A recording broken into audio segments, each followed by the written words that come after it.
Bonjour à toutes et à tous, bienvenue dans Cinécast. Salut Thibaut. Salut Guillaume. Cinécast, c'est l'émission qui vous fait découvrir les dernières sorties cinéma et streaming. Et avant de plonger dans notre film du jour qui s'appelle Predator Badlands, pensez à vous abonner sur la plateforme de votre choix, à liker si vous êtes sur YouTube ou à laisser un avis sur votre application de podcast favorite. Ça nous aide beaucoup. Je l'ai dit, Predator Badlands, ça sort en salle pardon, le 5 novembre, que ce soit en France ou en Belgique.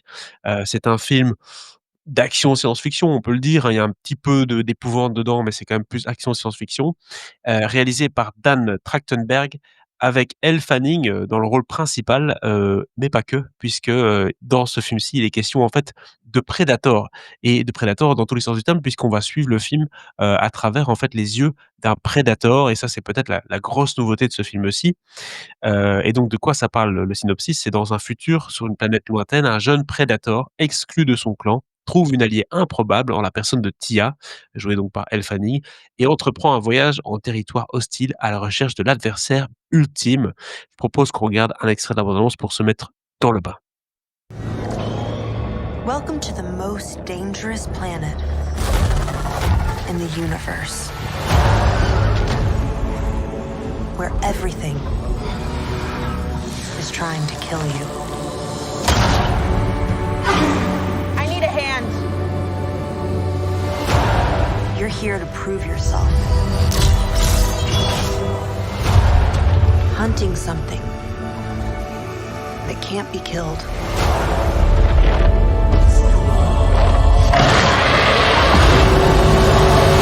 Voilà, très impressionnant cette bande annonce, si vous avez eu la chance de la regarder évidemment.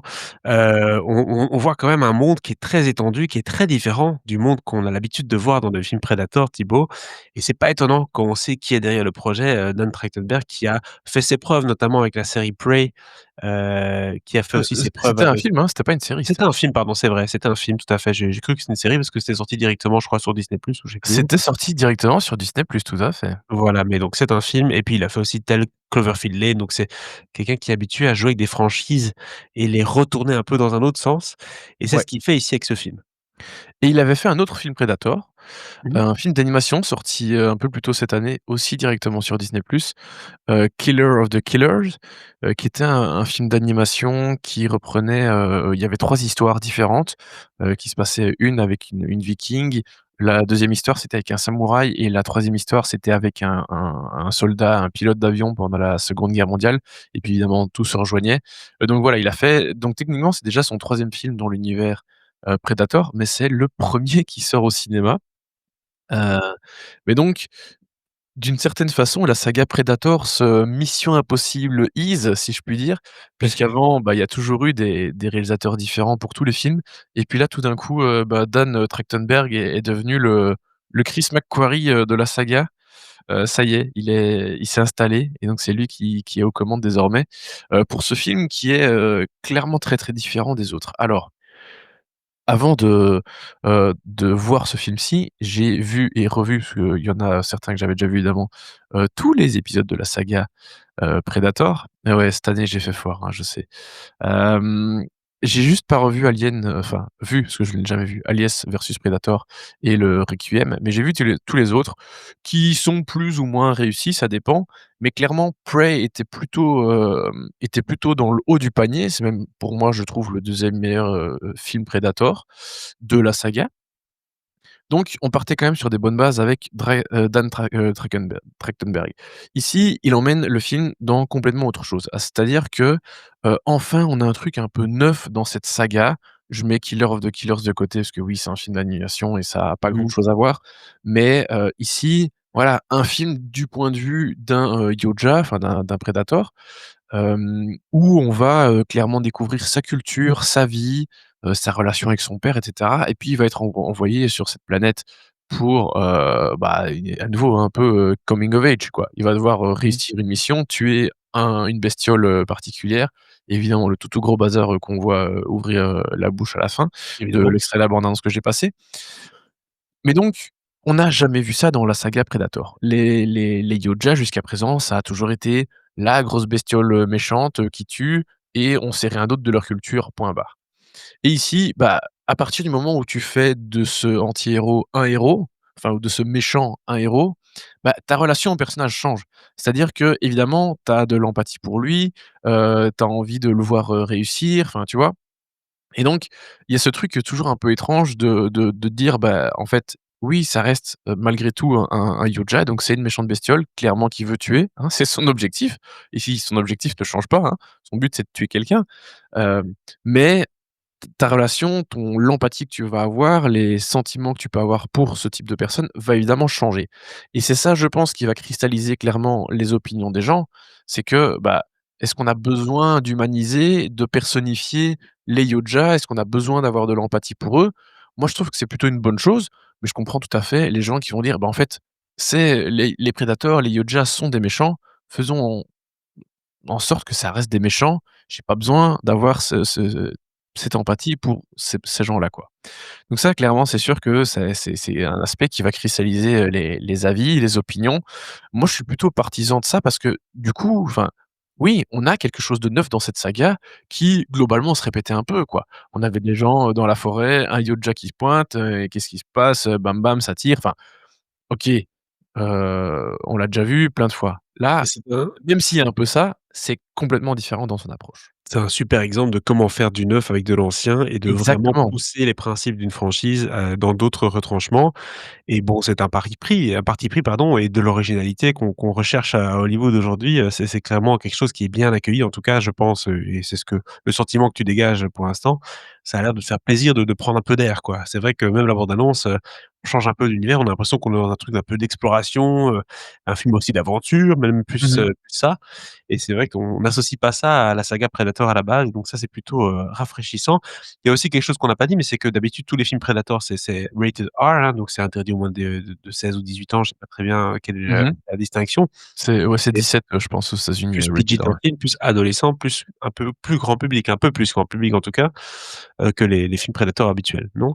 Oui, oui, bon après en vrai les autres, enfin, tu sais les Américains, ils sont un peu plus Oui, oui, ils sont restreints. un peu plus, Mais je trouve pas plus enfin les autres sont pas forcément super gore non plus, hein, donc voilà, mais par contre il y a ce truc, certes c'est un peu différent, mais il y avait un tout petit peu ça quand même dans le Predators de 2010, celui avec Adrien Brody. Qui est pas si horrible que ça, c'est pas celui que j'aime le moins de la saga. J Celui que j'aime le moins, c'est clairement celui de Shane Black, qui démarre bien et puis ça se barre en ouais. couille totale. Mais celui de 2010 là avec Adrien Brody qui a un putain de casting, hein. Vous pouvez aller le voir, aller revoir le casting de ce film, vous êtes là: «Ah ouais quand même». Il y avait déjà on était déjà sur une planète hors, Terre, donc il y avait quand même déjà un peu cette approche légèrement, différente des autres, mais ici vraiment ça a rien à voir.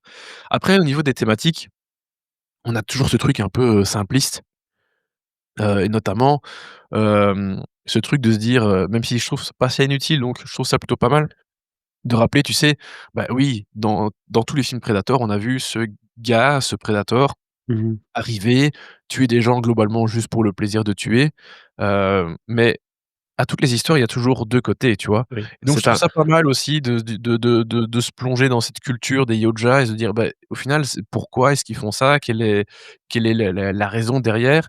mmh Est-ce mh. qu'on a besoin de le savoir dans l'absolu? Non, ça aurait pu rester un méchant, point barre. Mais voilà, je trouve que c'est assez intéressant de créer une mythologie autour de ça et d'aller un peu plus loin dans cette histoire. C'est Donc pas ça, je trouve toujours que c'est le plutôt pas mal. le le genre de contexte et le message le plus accepté par tout le monde, mais c'est sûr que c'est un message qui est ô combien contemporain Bah et oui, qui est important à mettre dans des films aujourd'hui. ouais. J'aime beaucoup aussi la richesse de l'univers de cette planète où, là, clairement, dans l'élément, enfin, dans l'extrait de la bande annonce, pardon, qu'on a passé, bah, tu vois des Mmh mh. plantes qui sont agressives, différentes bestioles, il y a un bestiaire assez chouette, pas mal de créatures et cetera. Donc tout ça, c'est assez sympa. Ça a plutôt de la gueule visuellement. Je trouve que c'est pas horrible au niveau, CGI, donc c'est plutôt tout à fait OK. Et puis surtout, bah, le film est porté par des personnages qui sont chouettes. Moi, j'aime beaucoup, le portrait, qu'on fait de ce Yoja qui s'appelle Dec. J'aime beaucoup aussi toute l'histoire de l'androïde incarné par, Elle Fanning, hein, Mmh mh. Tia. Oui, on le voit dans l'extrait de la bande annonce. Il la soulève, elle a pas de jambes, et elle parle quand même. C'est clairement un androïde et je vais reparler de cet élément un peu après.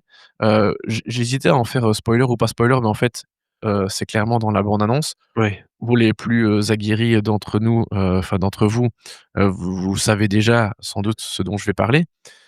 Mais voilà, je trouve que c'est assez intéressant, la relation entre les 2. Après, le truc un peu négatif par rapport à cet Android, c'est tout ce qu'il y a autour quelque part. Même si je l'aime bien et je vais dire ce que j'aime bien, mais on a tout un côté corporate où en fait l'Android est donc, un Android d'une grande société dont je Mmh. vais vous parler tout de suite, pas d'inquiétude.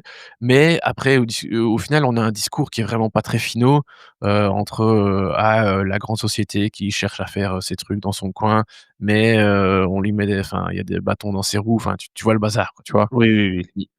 On est Un vraiment dans un message en truc plus. très, très simpliste, qu'on a déjà vu des millions de fois et Dieu sait qu'on l'a vu des millions de fois parce que la société en question, ben, c'est Weyland-Yutani, qui est donc la grande société de la saga, Alien, hein et on voit clairement le logo, derrière, Elle Fanning dans vraiment dans l'extrait de la bande annonce là, vous le voyez sur un mur, il y a le logo de Weyland-Yutani derrière.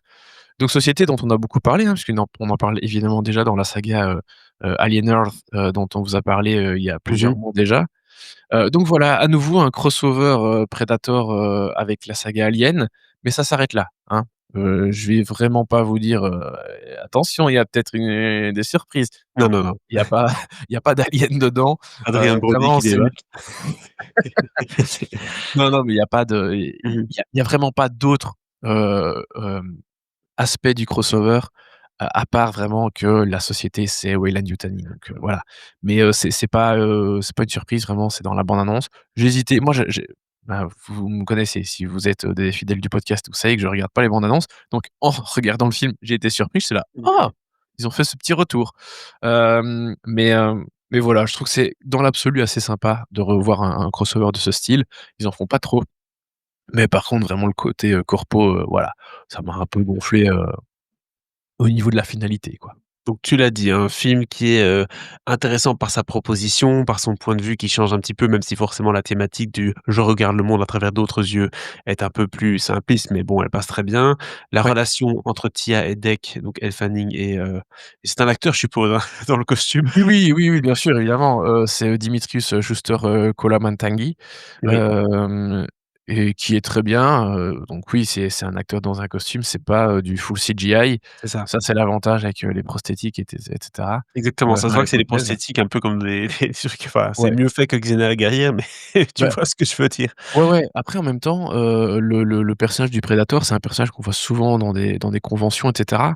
Nous, au BIF, on avait souvent, un gars passionné qui venait avec son cosplay de Predator. Il faisait lui-même, les mécatroniques et tout. Donc c'est un truc qui est quand même hyper courant. Ouais. Il y en a qui ont des costumes vraiment très balèzes. Donc voilà, c'est ça qui est bien avec le Predator, c'est que tu peux vraiment faire quelque chose de réaliste et de sympa, avec un comédien dedans, tu vois? Tu dois pas, taper des full, effets spéciaux numériques dessus. Non, non, tu peux faire énormément en pratique, donc ça, c'est bien. Et je voulais terminer sur le point, bah, est-ce qu'on s'amuse? Est-ce qu'il y a beaucoup d'action et cetera? Bah oui, évidemment, je trouve qu'on en a pour notre argent au niveau de l'action, des moments de bravoure et cetera. Hem, la seule dernière petite chose que je trouve un peu dommage, c'est qu'il y a pas mal de choses qui sont très faciles scénaristiquement et notamment le truc du sidekick un petit peu mignon comme si on était dans un film Disney. Frozen 3. Heu, il y a vraiment une petite bestiole mignonne qui accompagne, Dec et Tia. Et j'étais là: «Bon, oui, c'est mignon, oui, ça fonctionne, il y a des chouettes choses avec ce personnage», mais tu là: «Bon, est-ce que c'est pas vraiment ça que j'ai envie de voir quelque part dans un film comme celui-là?» Même si évidemment le contraste entre un personnage comme, un Yoda, un Predator et cette petite bestiole, amuse un peu, tu vois? Mais voilà, il y a C'était la note du des responsable petits marketing, bémols. Bah oui.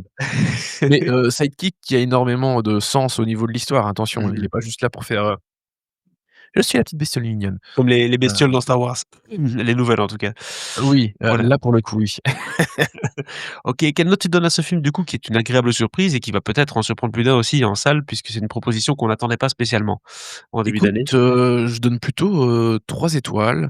Donc c'est-à-dire que globalement pour mon classement, des films de la saga Predators, je dirais, bah, le premier en numéro un quand même et puis Prey sans doute et puis celui-ci. Puis après bon, il y a le je trouve que le Predators est pas si mal, le Predator, ouais, le Shane Black en dernier, ça c'est clair. malheureusement. Alright. C'est 3 étoiles du coup pour ce Predator Badlands en salle à partir de ce 5 novembre, que ce soit en Belgique ou en France. N'hésitez pas à nous dire un peu dans les commentaires, déjà ce que vous pensez de la saga Predator. Quel est votre film préféré? Quel est celui que vous n'avez pas aimé du tout? Si c'est le même que celui de Thibaut et dites-nous aussi votre avis sur le film, si vous l'avez vu en salle, en avant-première ou en regardant cette critique après l'avoir vu au cinéma. On est toujours intéressé d'aller lire les commentaires et de répondre. On se dit à très, très bientôt pour une nouvelle critique. Ciao, ciao. Ciao, ciao.